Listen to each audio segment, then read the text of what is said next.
Did you ever want to help a nonprofit? We all have a heart for nonprofits, but we don't even know where to start. Mike Morris has a methodology that he has developed over the years. Yeah, he has his own business as a professional consultant, but he also has a heart for nonprofits. And over the years, he's learned how you build that professional relationship with a nonprofit organization. I think you'll learn a lot from this. Enjoy. Hey, welcome to the Charlie Paparelli Show. I am Charlie Paparelli, and today I'm talking to my friend and nonprofit sort of co-worker, if you will, Mike Morris. Mike, we're here to talk about Mike's professional tech. He is a professional technology consultant. We're here to talk about his model for how he actually does pro bono work for nonprofits. I think that you might find this interesting, and hopefully it'll be inspiring for you and maybe be motivating for you to help some people. Mike, thanks for joining me with your Thanks for having me, Charlie. Charlie. Secrets here and your methodology. Yeah, happy to share what I know. All right. Well, why don't you just tell our audience just a very quick background, like what you're doing right now in the profit world and maybe nonprofit world too. Sure. So my day job, I'm a management consultant and I lead a consulting team at a company called EPAM. We have tens of thousands of software engineers and data engineers around the globe. We also have a management consulting team, and that's the group that I lead called business consulting. I also wear another hat. It's part-time. I know you're familiar with this. I am the volunteer president for High Tech Ministries. That means I was on the hook for 2 high-tech prayer breakfasts, seating for over 1,400 people. One was last October. One was this coming October. And we're in the hot zone on that one. Prior to that, I had my own firm with a business partner. We called it Broad Green Solutions. And that's really where we refined this, what we called our low bono model. So it's like pro bono consulting. And then prior to that, I spent 15 years at a firm called North Highland, where we did a few big low bono projects, pro bono, and that would kind of gave me the taste for it in my early forays into the field. Prior to that, a couple other consultancies, including Anderson Consulting right out of college, back before it was called Accenture. So that's my story. I was just wondering, I think that, we have a lot of people like me who sort of move out of operating companies, or in my case, I was doing company operations and then eventually investing. This is a little off the beaten path here, but I was just talking to somebody who lost their job, who's a senior VP in sales. And he's saying, well, maybe I can do sales consulting, but I have always looked at consulting as being an occupation. It's not something that we think is like, oh yeah, if I can't really get a real job, I'll be a consultant until I could find a real job. Yeah. What got you into consulting? What keeps you in consulting? What do you love about it? Well, I kind of went the other way. I got into consulting because I didn't want to get a real job. I had opportunities in banking, and I'm not trying to be insulting. You don't have to agree with me. No, this was my thinking. Okay. I was coming out of undergrad. I didn't really know the white collar world and work, and I just wanted to get a good job. And I had this opportunity in consulting, and I didn't want to pick. I had some opportunities in banking. I didn't want to pick an industry yet. I wasn't in love with anything. I thought, consulting will let me move around and try a few things till I figure out what I want to do. And then it was really my second stop in consulting. It was a small firm. Small firm got acquired by a mid-cap called CMSI, got acquired by Computer Associates. So a few logos at the same job. Somebody had a copy of Consulting Magazine. And I'm looking at this and I'm thinking, they're writing this like it's a career, like it's a job. And I thought, is it? Could it be? And I realized, oh my gosh, this is an entire field. But I hadn't intentionally chosen it. So somewhere after that, I thought, I'm pretty good at this. I'm going to intentionally choose to keep doing this. It's not just a thing I'm going to do. I have seen people who've pivoted from industry jobs to consulting in their area of specialty, in their area of expertise. It's a viable path, but there's this unique basket of other skills as a consultant. How do you handle difficult client situations? Politics on their side, where we need to be a political analyst but can't be a political animal. So there's a whole basket of consulting skills. The one thing that I get to, and I wanted to explore that just for a second, is one of the things that happens when you come out of sort of operations, or like to use this senior vice president of sales kind of situation. These are people who are used to giving advice, but it's really giving advice having authority. Like Yeah. when you're a consultant, that's not the case. So what's sort of that secret of an effective consultant? Like you said, there's a basket of sales, but is there like one, two, or three things that say, if you can adopt this sort of this attitude or the way you approach helping people, you're going Right. to be successful as a consultant. Yeah. If I've you seen can't people get there, then you struggle. need to get a job and you need to like be in management. All right. So Yeah. that's what I'm trying to looking for. I've seen people struggle moving from an industry job to consulting, and an early indicator of their struggle is they'll say, "Well, I had to sell things internally," and I don't look at that as the same, right? When you have a formal job and you're on the org chart and you go to meet with one of your colleagues, they have to take the meeting, right? They can't say no, right? That they might give it some lip service, they might hear you out, they might pretend they agree, they might have to agree because their boss told them to, but it's not the same thing. When you're a consultant, nobody has to take the meeting. So you have to be personally convincing first. You are selling yourself and your own credibility just to try to get the second conversation. And I think part of it is being personally credible in the first meeting so that somebody will want to take another meeting with you. It's not about selling something in the first visit. There might be nothing there to sell, but establishing that personal credibility. You want me to keep going? No, that's interesting. That brought up something that just reminded me of something. And that was, I was reading something about how to be an effective networker. Uh-huh. And it says that you need to be interested. So, in other words, when you get into, you need to be interested, right? You need to be asking questions for that person, and all that makes you an effective networker because people like to talk about themselves, you Yeah. know. But it gave another tip, and this is where you are, is what you're talking about is it said, remember, before you're interested, you need to be interesting. All right. Yeah. And this is what you're saying in that first meeting. You have to be interesting. Yeah. You You just can't walk in assuming, oh, well, everybody knows me. and again, coming from I'm industry, the you don't president have of the to United qualify States. You got to yourself. listen to me, right? Yeah, I'm the boss. You have to take the meeting. So, learning how to qualify yourself, saying what you're good at and what you're not good at. So, and I'll give you an example. We recently had a meeting with a client. It's a pretty big technology company out in Silicon Valley. And we knew we got one shot to make an impression. So we opened strong with 3 points of view. We did our research from our client team that was already working with them, brought in some outside experts, and we said, look, we're not trying to be right. We're trying to show you how we think. And we opened with 3 strong points of view, and they landed. And so now we're getting the next conversation. We weren't pitching anything. We weren't selling anything. We really just wanted to establish we're worth meeting with. And that's a big barrier to get through. If you can get the second meeting, you're usually on the way there. All right. So this is going back to our talk of helping nonprofits. Right. If somebody, we have people watching this, is what is it that you're good at in consulting and what are you not good at? Yeah. Because you Specifically, just brought it up. I'm just feeding it back yeah, to you. if I narrow it into the nonprofit space, it's interesting. No, Some no, of the no, things, no, no. I don't want it to me be nonprofit. personally, Yeah. You're a yeah, consultant. You're a management consultant. right.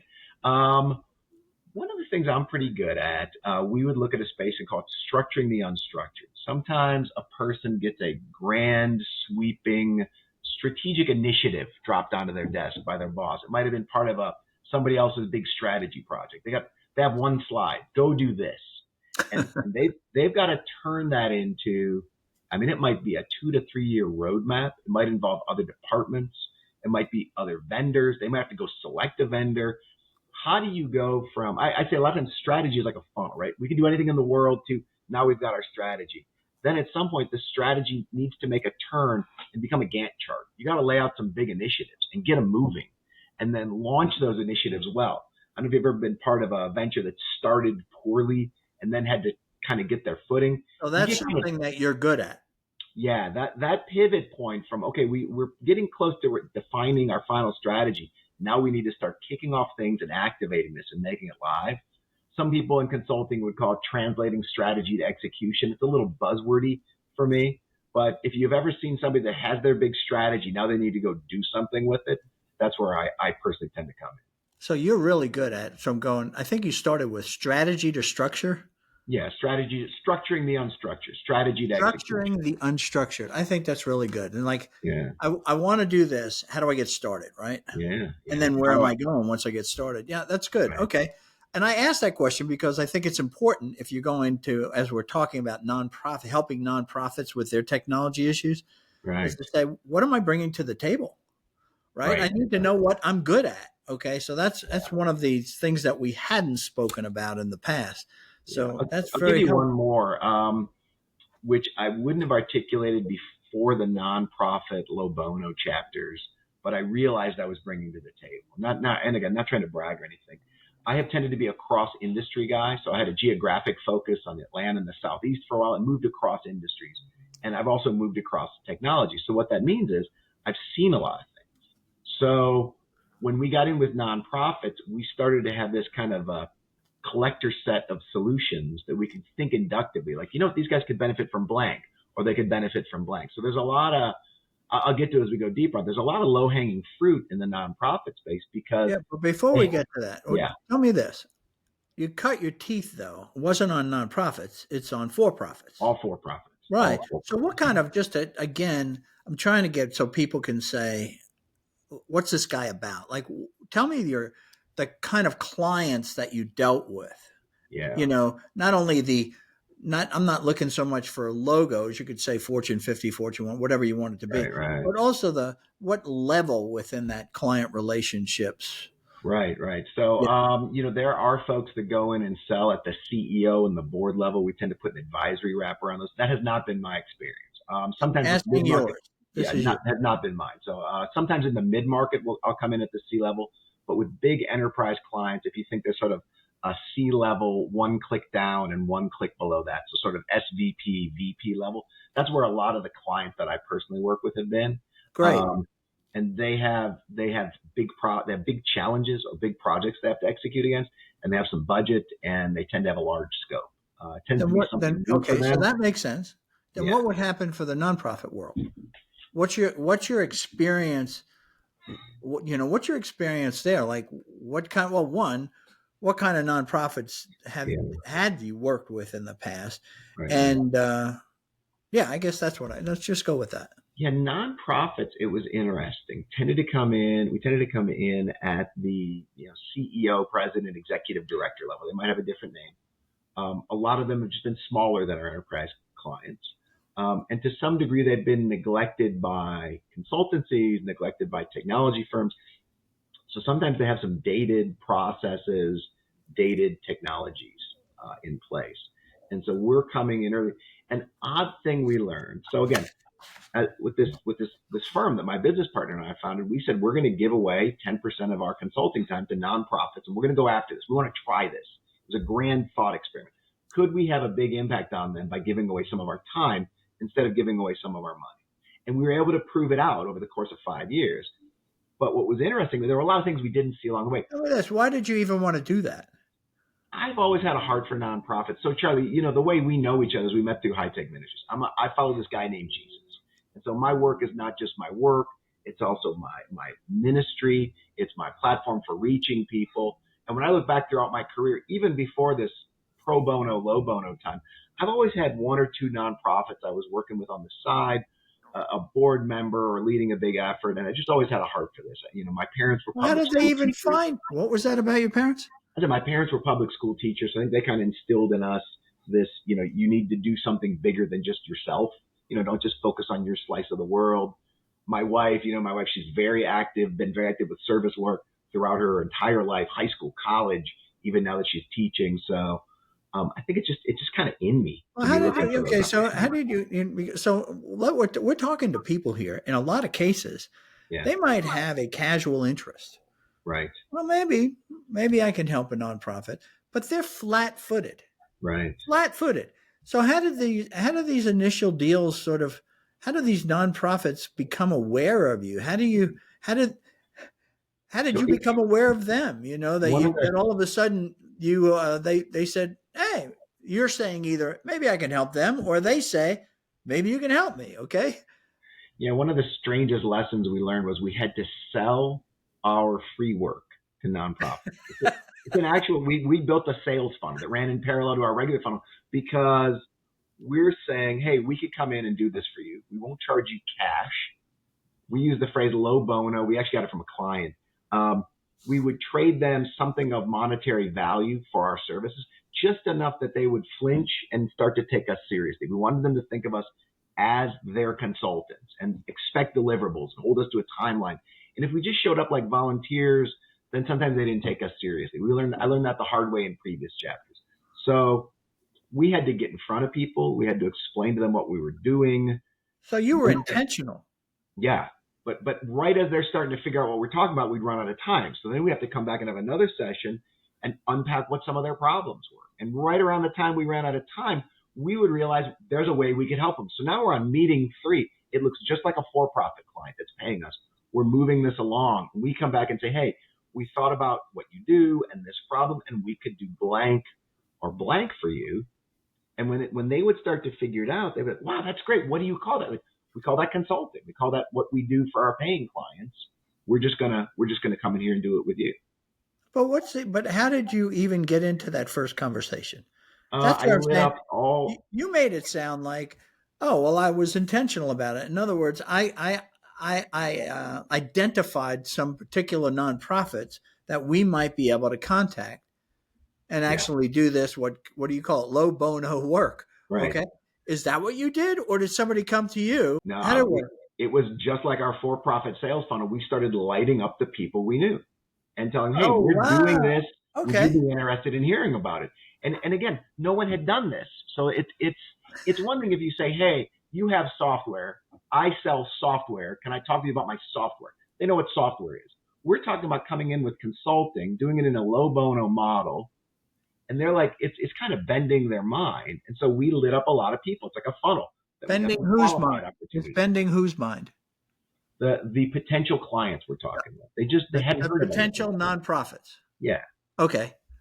And along the way, if I met somebody with a nonprofit or I knew somebody that was connected with a lot of nonprofits, again, I would run this pitch by them. What I don't have, it's interesting. I have some. I'm looking over here. I have some references for some clients we worked with. I don't have a list of all the things that we pitched or people we talked with that just washed out of the funnel. Right? It's a funnel. You talk with a lot of people. You try Yeah, to get but some good look at the opportunities. thing that you did. So what you're saying. So I'm going back to the guy that's flat-footed. Okay, Yeah. that's saying, look, I'd be interested in doing some working with some nonprofits. Okay, Yeah. this low bono work.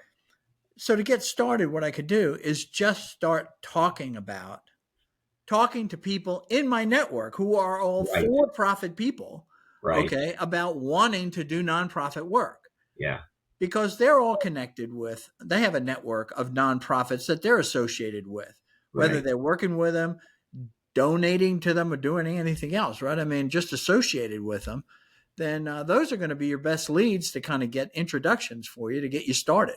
Right. Right. So to But get also started, just understanding start it. talking about it. That's You my start point. talking about it, and you might have to take a few swings before you get anybody. I'll give you a story that's somebody else's. This guy inspired me much earlier in my career. This is way before I got into pro bono consulting. He was probably like a seed that got planted in my head.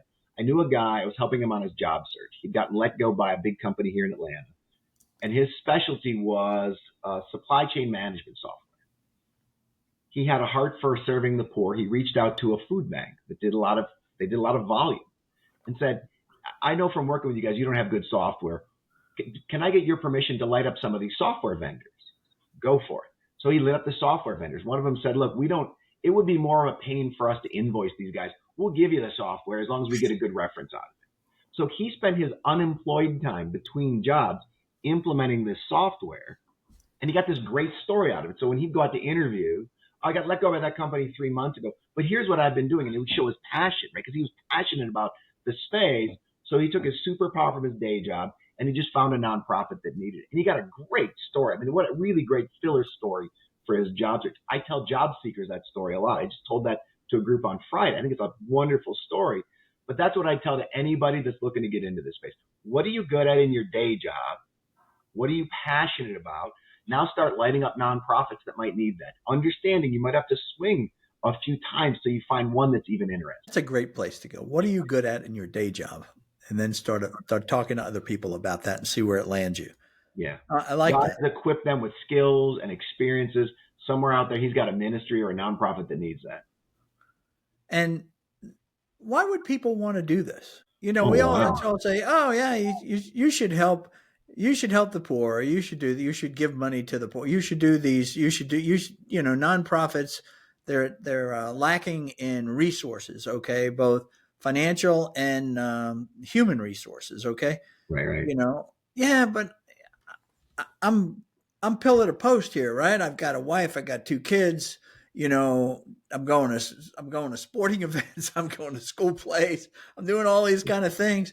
You know, and my business. I'm a 60-hour a week guy. Like, why would I want to open myself up to this? Yeah, if somebody's too slammed and they can't afford the time, I'm not sure I could convince them. I'll give you my personal reason, and I'll give you a I don't know anybody professional more career reason. slam than you. Yeah, I mean, it's a priority, so I carved the time off for it. But Okay, for me, it was tell me why. extremely rewarding, extremely fulfilling. We had this hypothesis that we could do this and it would be rewarding and fulfilling, and it was. It was amazingly fulfilling work to get to do these types of projects and to have people thank us. But I will give a professional development reason for somebody, and this is probably why I initially got started in this space. Um, I realized early in my career, this was before I was doing pro bono consulting, I could get more management experience in a nonprofit or outside club role than I could at work. So I was looking to add some bullets to my resume before I could get that manager gig at work to show that I was managing things. So I volunteered. I did a lot of work with my alumni club. I did a lot of work with nonprofits. You can start to add bullets to your resume that it might take you 5 years to get that in your day job. So just as a professional reason, you could do some things earlier. Personal reason is greatly fulfilling. I mean, it's awesome when you take your superpower and you apply it someplace outside of work and you know you made a difference. It's very rewarding. I hadn't thought about that's a good way to accelerate your career. Because one of the things also that sort of hit me is we want to do good work for a nonprofit. Mm-hmm. Okay, we see that we can help them. We see a problem that they have, and we see once we get in there. Have you got experience? There's experiences that are good experiences and bad experiences. Yeah. What are some? There's two ways. One way to look at this is for the nonprofit to be attracted to you, to appreciate the work that you're going to do, and it's another thing for you to be attracted to the nonprofit. In other words, it's mutual qualifying that's going on here. Right. So Right. you've learned, I've tried to help somebody and it turned into a mess. Okay. Yeah. And then doing the same type of work and helping somebody else and it turned into a great success. Right. What's the difference between those two? So what's Well, the I'll tell you some of nonprofit? our How do you qualify a nonprofit, for the free work? Okay. right. So some of the best practices that we had in our pro bono business we got because of mistakes that we had made. So I learned for example, there's a minimum size to a nonprofit. They've got to be, a few 100,000, maybe 1 million, 2 million, call it 300K to 2 million as a starting point, just to have a big enough problem for you to help with. I've known some people with startup nonprofits. With them, they might need somebody to talk to occasionally. They might need a sounding board, but they're not even big enough to have bigger problems that a consultancy could help with. So I'll tell you what we did for those folks. We started to run a workshop, and we would find people like that. There was a group here in town called Center Forum. They were a co-working space for nonprofits and ministries. Yeah. So when we would talk with them, and they're interested, but we realized they're a little too small, we didn't want to say no. We said, hey, our next quarterly workshop is here. We'd get a bunch of them in the room. We'd talk with them about how they could use cloud-based, software as a service product to better run their operations. It would kind of blow their mind. So we hit a lot of them at once. They would feel like they got something out of it, but like us sitting with them one-on-one, there just wasn't enough there. You got to be big enough to have real problems, and that was probably a few 100K to a few million. Yeah, when you get, and me, I've been a startup investor forever, right? And with startups, one of the things that I had to learn is that you're sitting there with an entrepreneur and maybe their partner, right? And you could sit there and you could say, we need to work on product market fit. We need to work on development. We need to work on, branding. And this guy's sitting there like, hey, there's two of us. What do I need to work on right now that's going to Today. move me forward an inch? Okay, that's kind of where you are. And you're right. If you get in too early on these things, you're Right. too sophisticated. The solutions that you bring are the problems that they don't have yet. Yeah. And that's what you're saying. But then there's other things where they don't seem to have an appreciation for what you do. Right. In other So words, I'm right. I know I'm right. You don't do it the way we do it. Okay. yeah, another lesson we learned along the way, which again, I'd recommend this to people. We started because we did it the wrong way first. We started to write statements of work. So we would list out what's our scope of work, just like with a paying client. What are our deliverables, just like with a paying client, and we would put in our fees. It would cost this much. Now we would discount that down to zero from our we call it our purpose fund for doing pro bono work to this, but then we would have payment terms in there. And so this was the low bono aspect. So for one nonprofit, if we did good work for them and they were pleased, we put those in there and they were pleased, then they would send out a nice write-up in their email newsletter that went out to a few thousand people. That was valuable for us, right? That was something non-monetary that they could give us. And when we find that, we're looking for them to pause and say, okay, now do I really want to do this? Because if these guys do good work, I got to send this email. We want them to hesitate. We want them to think about it. It's about finding that threshold. Once we clear that, we sign a real statement of work, and they sign it too. There's something powerful about signing something. Now they think we're their consultants. They want deliverables. They want meetings. They start writing us like a bill-paying client, And so that was something we learned the hard way by just sort of talking a little loosely, and there wasn't money changing hands. We wanted to find that threshold where they'd take us seriously. And the other thing, all of these groups out there, they have something of valuable. So I actually feel like it honors them to say, you guys have things of valuable. You don't have cash that you can give us. There's something around here that's valuable to us. We're going to figure out what it is. And you're going to give that to us. And then we're going to do our free work for you. For another one, again, with the clause, if they're pleased with the work. They say they're not pleased, they don't owe us anything. If they're pleased with the work, they were going to make 3 intros to board members that we mutually agreed to. And then they're like, wait a minute. Executive director might see the board members 4 times a year. I'm going to make an intro of you guys to them.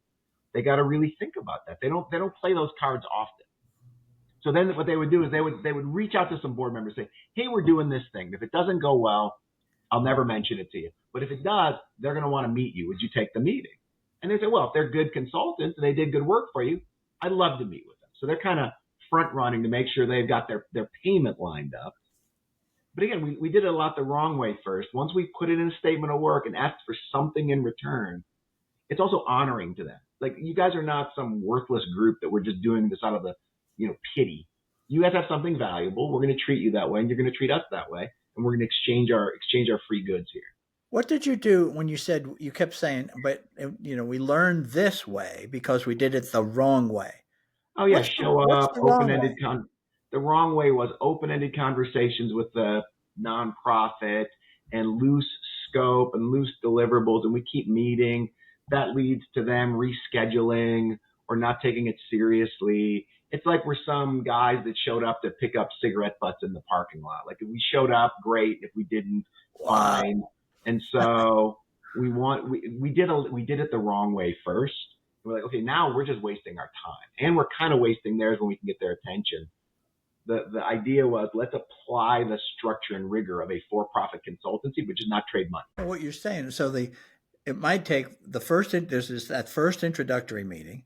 By the second one, you know what the problem is, right? And how and what you might be able, or you identify how you might help. I think is the way you put it. Right. I won't put words in your mouth. So by the third one, you're really to the statement of work. Yeah, we're doing a collaborative planning session. Back in the day when everybody went to offices, we'd be at the whiteboard, sketching out a timeline, listing deliverables, drawing when their milestones would be, and they would like, okay, now just like a paying client, now I get what I would get from you over that period of time. And then that collaborative meeting, okay, the whiteboard meeting, then from that would become the statement of work. Exactly. Okay. And so I understand the statement of work. So this is what we're trying to accomplish. Here's what we're going to do, right? And here's what the deliverables are. Right. And then it says, and here's what it's going to cost. So that might be, you might show that it's going to be a $50,000 engagement. $50,000, $100,000 engagement that we discount down to zero. Because again, we want them to take Okay, our so time I got seriously. that. So then I say it was zero. And then I go, oh, great. But there's payment terms. I thought that was interesting. So Yeah. tell me now the payment terms, and the payment terms are if you're happy with the work. Put it in That's where it writing. starts, right? Somewhere out there might be a lawyer throwing up on this. Like, oh, I can't believe you did this. But we put it right. We put it in writing if they're pleased with it, right? And they can define what pleased with it is. Okay. So tell me Then, the alternatives. What are the different payment terms if you just had to list them? yeah, so we got, if they had a nice email, newsletter, or social media presence, we would want them to do a mutually agreeable, positive write up on our work. Okay. Um, if they had a really well connected board, if these were people we wanted to get to know over time, it might be board introductions. I'll tell you an interesting blended one we did. We found one that actually was big enough that they could pay. They could pay for real consulting. They're a big nonprofit. First one, we said we'd do for free. The kind of phase one, we would do it on our nickel, but we wanted them to consider us first for phase two. So it kind of put us in the driver's seat to get the bill paying work. Oh, So, so in essence, it's almost like it's going to be some sort of a discount if you look at all the work, right? And right, it's going to be a meaningful discount right. because you're investing in them. And we had the confidence that if we got in there and did phase one, they'd really like us. They'd see what we could do, and we could make the fees work out on the phase two. When you're dealing with nonprofits, again, depending on the size, okay, if you're dealing with this really, really big one, I think this might be different. But when you're dealing with smaller ones, is the language that you use different in helping them than you would with corporate clients? Yeah, it's a little bit more like when I explain my work to my family. I have very intelligent people in my family who don't come from consulting or haven't been Yeah. in like white collar big corporate. And they say, "What do you do?" And I'll say, "You know how there's a leader that sets a big strategy, but then they got to get everybody in the rest of the organization to follow it?" Like, yeah, I mean, that's happening now at wherever they work. Right. Well, that's where we come in. Okay. So they start to understand it a bit more. Versus, in my day job with my bill paying work, I honestly love it when I can find somebody who has previously purchased consulting. They're a sophisticated consumer of professional services. So in the first meeting, if it's going well, they're like, okay, I could see a scope of work. I could see how we'd bring you guys in for this phase. Like they're already thinking in our terms. So we have a smaller gap to close to find an engagement. If they've never purchased consulting or professional services before, we're really going through that education process with them, and it adds cycles, which we can do that. I would say our pro bono, low bono, nonprofit clients were closer to people who had never consumed consulting before. We had to kind of explain it as we went in just very straightforward terms. But what you're dealing with when you're dealing with this low bono stuff, whereas you might be dealing with VPs in corporations. Now you're dealing with the founder, okay, of the Yeah. nonprofit or the paid CEO of the nonprofit, right? Right. Now Right. these guys are traditionally overworked and underpaid, Mm-hmm. right? So Right. here you are saying, coming to a statement of work, this is how we're going to help you and do all this. But that requires engagement from that person, okay, active engagement, and also from some of his staff, okay, Mm-hmm. the other people, and they're all overworked and underpaid, right? Right. Right. So Right. how do you get to a position, and what do you do to keep a project on track? Because you're a busy guy too. You've got all your for-profit Yeah. clients, and Right. now Right. you're doing this work, and this guy's like putting you off. And how do you keep the thing on track? How do we keep it on track? I think by applying the same discipline we would with our big bill paying clients. The other thing is setting kind of a reasonable time frame. So what maybe we might do something in 4 weeks if we were full time dedicated, but we're going to put part time hours against it. So we'd schedule it at 6 weeks, right? So now we're kind of our downtime between clients and a little bit of slack time and a little bit of evening time. So we're setting a more moderated pace because we're doing it out of our extra time. It's not on fire. We got to get the bills paid first. I think you have a phrase, you must be present to win, right? So all these great ideas are fascinating, but if you run out of cash and you go out of business, none of it matters. Did I get that right? Yeah, that's a friend of mine who's a fellow angel investor, a guy named Greg Smith. Yeah. He says to the entrepreneurs, "You must be present to win," Yeah, I know which Greg. is I know Greg. really Yeah. really great. He's Yeah. so funny. He teaches entrepreneurship at Clemson, by the Clemson, way. right? Yeah. He's an amazing guy. Yeah. So what's the so if we were to say I'm interested in working with nonprofits, I'm a professional consultant, and I think that that's the best way to approach it. I was thinking I had a thought. I said, well, I might be not be a professional consultant. I could also be a former CEO. Mm-hmm. Okay. And I think it gets more difficult when I'm coming out of an occupation other than consulting to follow this kind of advice that you're Right. giving right now. And what I mean by that is, so let's say I'm interested. I'm a consultant and I am interested in doing this. I think that Mike's got me thinking it might be really fulfilling. It might Right. add something to my life. It might get me interested in working with people that I will have never met before and building deeper relationships that weren't possible before. Right. Okay. Which Right. is how we met. Right. Yeah. So, we saw a lot of that when TAG was, Technology Association of Georgia, was being pulled together. Mm-hmm. Oh my God, I still have lifelong friendships from those all Oh that went wow. on in the late '90s and trying to Yeah. pull in, the Southeast Software Yeah. Association Yeah. and Yeah. Women in Technology and Business ETA and wasn't that Technology one, and Alliance, all yeah. these different, and we said, let's all work together. And we just really put it on the line to start something new. Right. Right. And it was fun. And I know that you were on the board, Yeah. for North Highland. You were on the board of Technology Association of Yeah, Georgia but for I heard quite the a while. stories about you and some of the other folks who were on the board were there with you guys in the early days of pulling it together, and everybody. There was kind of this esprit de corps with you guys that Yeah, I look back at that was a great chapter. We did something meaningful. So I'll broaden it slightly, Charlie. I'll say if they're in professional services, right? Because you might have somebody who's at a digital agency or an accounting firm, and again, they know how to serve clients, they know how to scope some work, they know how to do a or project. lawyers or CPAs or Yeah. these are all, I yeah. find that a lot of lawyers are already doing pro bono work. There's kind of this tradition of pro bono at a lot of Yeah. the big law firms. They'll do public defender work or whatever on the side. They're doing something, or they get pulled in on a board because the board needs a lawyer. So lawyers seem to have a more refined understanding.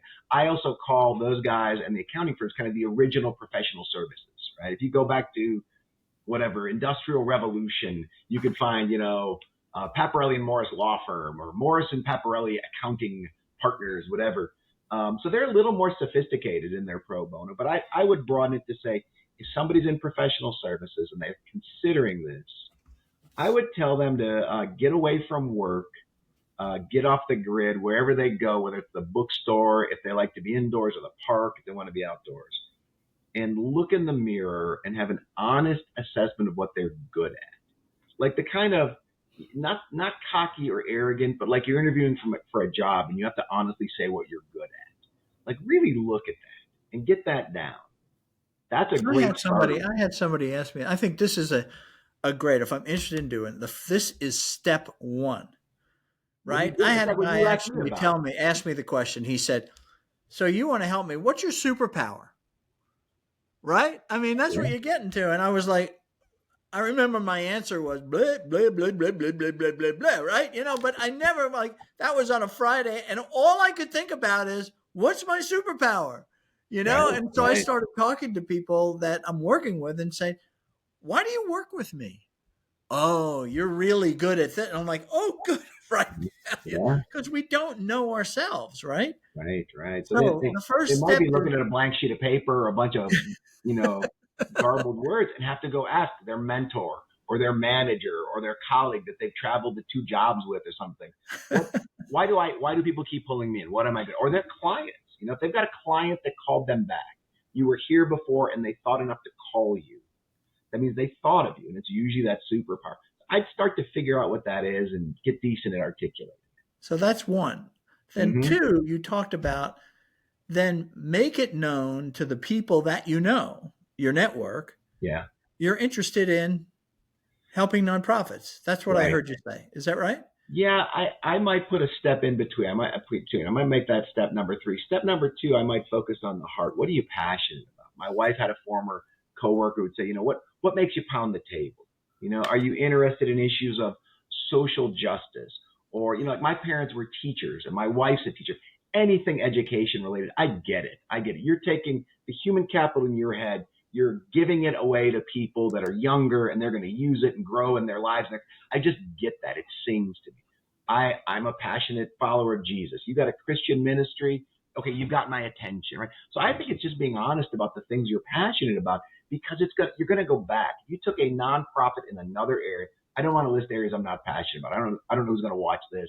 But if you Well, it list also helps though. If I said that's really good. So I say, okay, these are the areas socially that I'm interested in, right? All right, good. So one is my superpower. Two, the social areas I'm interested in, I'm passionate about.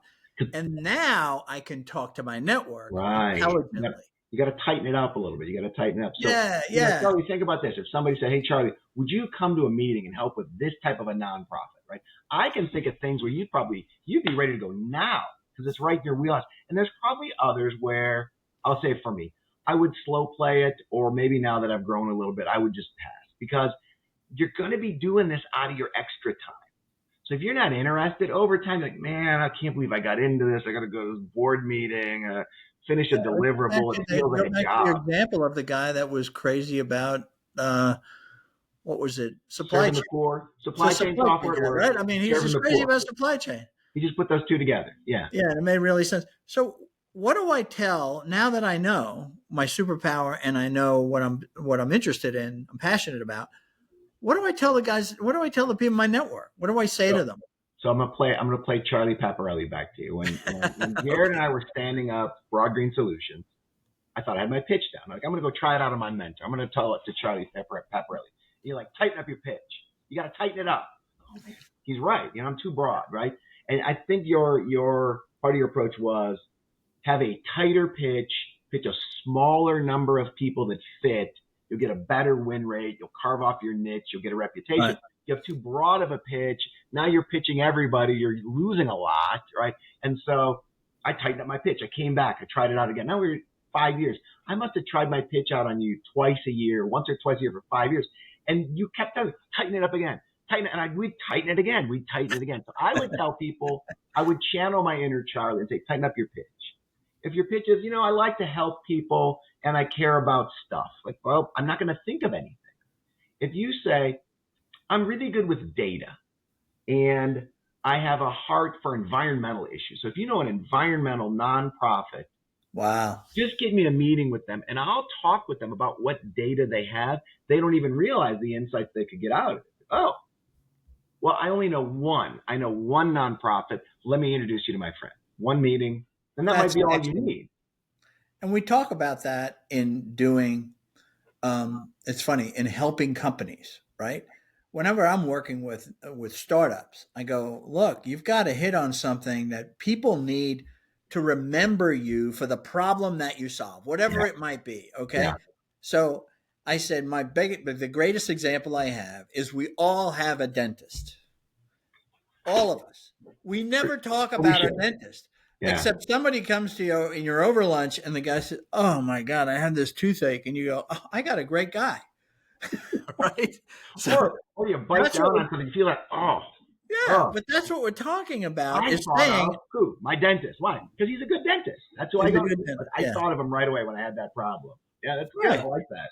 And that's exactly what you're talking about doing. If I'm good with data and I'm good in environmental issues and, whatever, and it's like, oh, I know a guy, right? That's all you need. So that starts you into a new network that you weren't even associated with in the past. Right. So the third piece is come to your network with a narrow sort of set of interests, if you will, so that people can connect or not connect. I always say you've made progress if somebody goes, I don't know anybody like that. That's progress, as opposed to thinking, oh, you came to me and said you're interested in helping nonprofits. What am I going to do with that? Yeah. I'm not going to refer you to anybody because people want to solve individual or unique problems. So then what's the next step? What's the next fallback to your step 3, right? So I give this advice to job seekers. I think most people want to help. They just don't know how. I could be wrong, but you have to assume nobody's going to help you. I agree. And just your approach in life. You can assume nobody's going to help you, or you can assume everybody's going to help you. So just assume everyone's going to help you. And when you're talking with them and they say, what can I do to help? They say, I don't know any nonprofits. What can I do to help? I'll tell people, just ask for 2 introductions to good people. Do you know any good people? Everybody knows a couple of good people. In my life, I cannot know too many good people. If you're a job seeker, you just need to meet more people. And I think it was, I don't remember what the shampoo commercial friend was, and they'll tell 2 friends and they'll tell 2 friends and so on. If everybody you talk with introduces you to 2 people, you'll get yourself a job. If But everybody you talk with about your low bono idea, which is really, sorry? what we said earlier is really important. Give me something so that I can help you. Yeah. Don't ask for just, can you refer 2 people? Give me 2 people's names. No, give me something so that I give you the right 2 people. Right. Okay, but you have to help me. Yeah. Or they get you 2 clicks closer. Like I'll tell you, there are people that are walking networks. Charlie, you're a walking network, right? You just know a lot of people. Think about people in your life. Like that guy, he's a walking network. She is a walking network. They just know people. So sometimes if you know somebody that is a walking network in the nonprofit space, say, do you know anybody that's very well connected in the nonprofit space? Well, I have my college roommate became a lawyer. He does a bunch of pro bono stuff, but I don't know what it is. I'd be happy to meet that guy. That guy has a lot of connections. Let's tighten this up a little bit. We got to kind of wind this down a bit here. It goes into, but so if I've got that and I do get a referral and I eventually do get introduced to the founder of a nonprofit, just take me through the sort of 3 steps I have to go through in order to get to the statement of work. So that's my methodology, okay, that I need to follow. Otherwise, hey, Mike, how you doing? It's so good to talk to you. I can help you with data and your environmental, and we should work together. Yeah. Help me land the plane, okay? Right. So one, I would say treat it like a real professional sales call. So do your homework, understand the organization, look the person up and learn about them so you come in prepared. 2, have an opening point of view. Hey, I'm good at this and I see these things. So I'm offering, I could do a project for you. It might look like this or this or this. It's fine if you're wrong, but it shows the thought process. And they might say, okay, you understand me. You did your homework. You know about us. I don't need any of those things, but I'll take the second meeting. Understand that it's going to be a process. This is not Glenn Gary, Glenn Ross, single sick close, get them to take the project, right? You're starting a relationship with this person. And by the way, they might not need you now. They might say, you know what? I know exactly what you're talking about. We needed that 6 months ago. We might need it next year. So you stay in touch, right?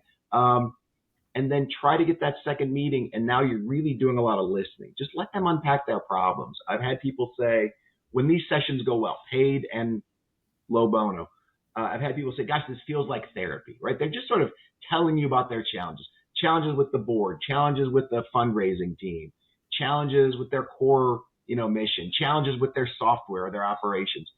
You're just looking for a problem you can help them to solve. And when you find one, that becomes the next conversation. Hey, here's your problem, and here's how I think I can help you to solve it. Okay. Or how I can play a role in solving it. If you get to there, you're most of the way home. But then it needs to end.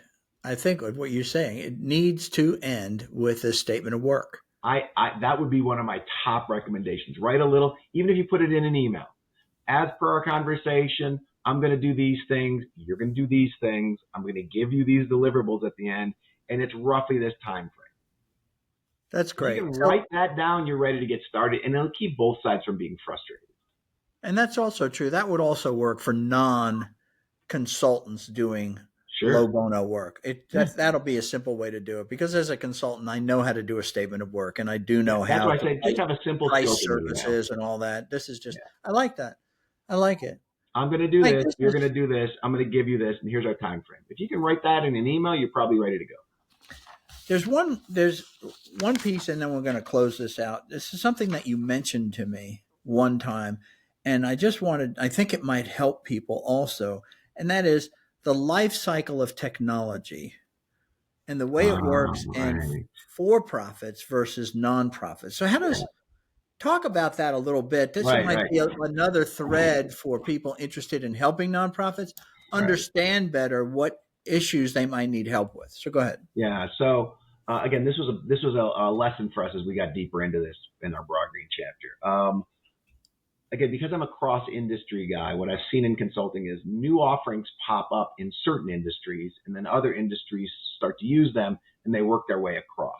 And I would say, unfortunately, nonprofits are at the back end of the cycle because to some degree they're neglected by consultants. Consultants may never take their offerings there. So you might see something really cool and cutting edge in financial services because they're dealing with large amounts of money, massive amounts of transactions. If you can shave a fraction of a penny off a transaction, then you're making real money for them. And then other industries will rip that off if it works.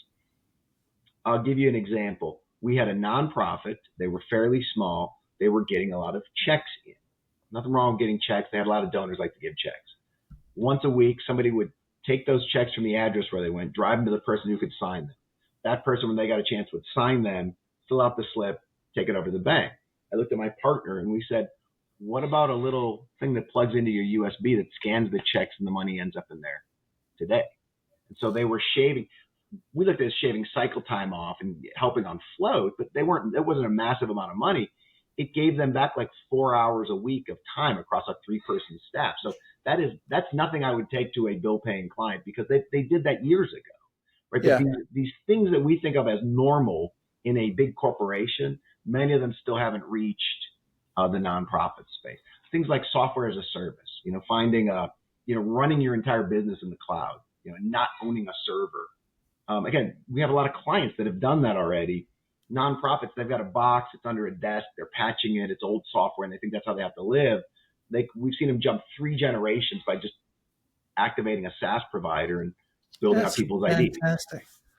Yeah, so I think to not walk in thinking that as a consultant that you need to be state of the art, that's what needs to be applied. These are very practical. This is practical consulting to get to better practical solutions that make their nonprofit operate much more efficiently and has the CEO doing more fundraising time, or whatever it might be, or helping the constituency. You're freeing up time is what you're doing. I'm glad you mentioned fundraising. I think it's important as professionals that we qualify what we're not good at. And also for us, we found there were a couple of topics we had to draw a scope line on. So I might say early on in the meeting, we're not specialists in fundraising and we're not capital campaign people. There are firms out there. There are specialty firms that will do your fundraising, that will do your capital campaigns. I just know that's not me. For the places where I've been on the board, I'm always doing fundraising because it comes with the board role. I have worked on capital campaigns, but it's not my major. It's not my specialty because most CEOs, most leaders of a nonprofit, what they're worried about this week, fundraising, capital campaign, things like that. So just to say that's not really me. It's okay. It's okay to take some things out of scope too.